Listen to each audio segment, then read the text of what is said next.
咱国内电子产业供应链继续在调整库存，即马就风声讲在帮厂景实科技，嘛因为市场的状况，打算要甲部分的设备先关起来。公司第三方有发布重大信息，鼓励员工休假，也毋过对外背货，因毋是要全面关厂。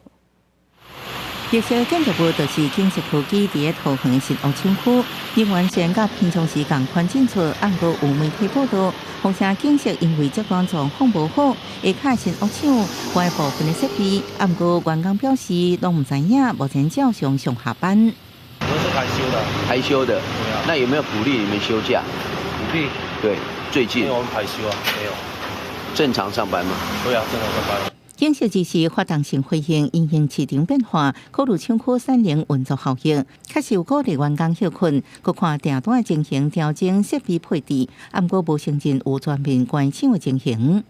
跟那个平常是一样的，但是因为锦硕的那个订单比较特别，它比较稳定，是，然后它比较目前还没有受到影响。半导体市况无好，顶半年阁是传统小会，真一大厂拢调整人力配置。